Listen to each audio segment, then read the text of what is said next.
Hello everyone. So climate change has been an issue since the Industrial Revolution, and we humans have done absolutely almost nothing about it. So today I'm going to be talking to you about some things you may see from climate change, and what we should expect to see in the future, as well as what we're seeing right now.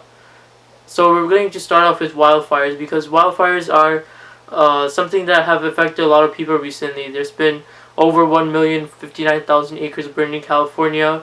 There was 43 million acres burned in Australia this past year. And people may be wondering, what causes these wildfires. Wildfires usually have two primary sources. They can either be caused by natural causes, such as lightning, or they can be caused by human-related activities, such as sparking of electrical equipment, as well as people just carelessly leaving fires out to burn. So how will wildfires be affected in the future?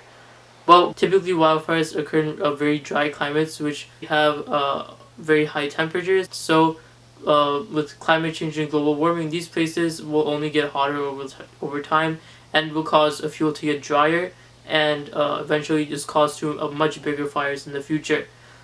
This fire obviously is devastating for any wildlife as well as people living there, and it makes the area uninhabitable for several years after that. So it's something that's not good, but it is going to continue and greatly increase as humans are doing nothing about it in order to slow down global warming, and these wildfires will continue to burn, and we'll probably see many more records broken in the future. The next topic we're going to be talking about is extreme heat in the Arctic and also the Antarctic. One of the things about our planet is that our planet is really sensitive to small temperature changes. And the reason why is because not all of areas on Earth receive these temperature changes equally. One of the most important examples on Earth is the Arctic.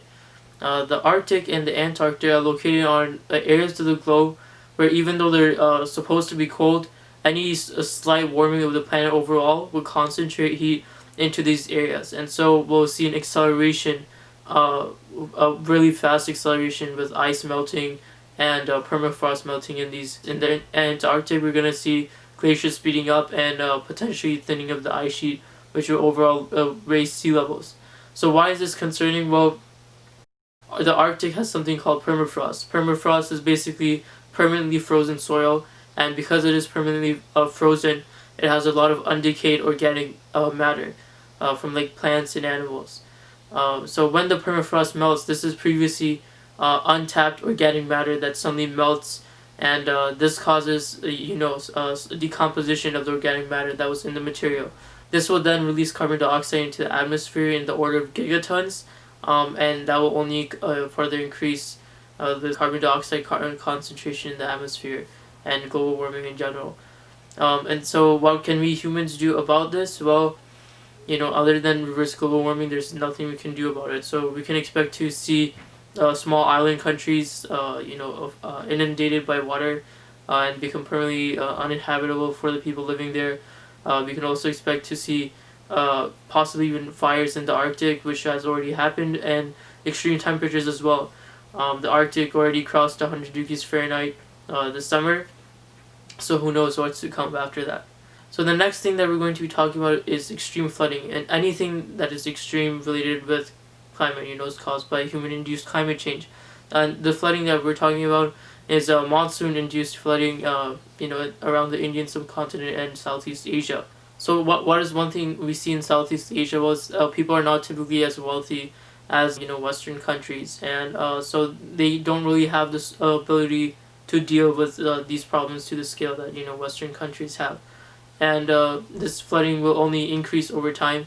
It has a linear correlation with how much CO2 is in the atmosphere, and unlike other things like Arctic ice melting and Antarctic ice melting, it's linear. So per degree Fahrenheit of per degree Celsius of temperature increase, there will be a similar amount of increase in the intensity of monsoon rains.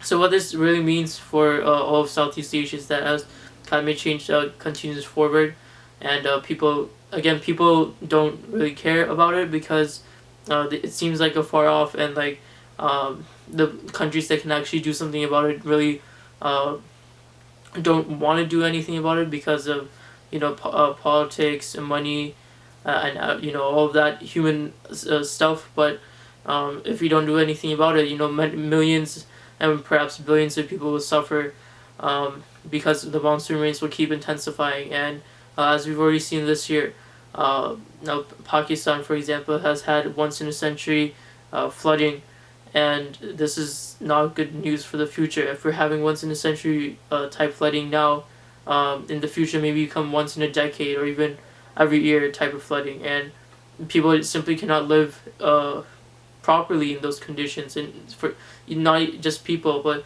all the wildlife that also lives in the area, and even just the land there would become uninhabitable for many life forms. So if we're not going to be doing anything about it, then this is also something we should be expecting in the future. And if people say like, oh, we can't do anything about it, the truth is that we can do a lot of things about it. It's just that we refuse to do anything about it because of human motives, which in the long term don't make any sense, but apparently that's what happens. So yeah, thank you. I hope you enjoyed this video. I'll be making more videos explaining stuff in the future. If you want to see it, then make sure to subscribe.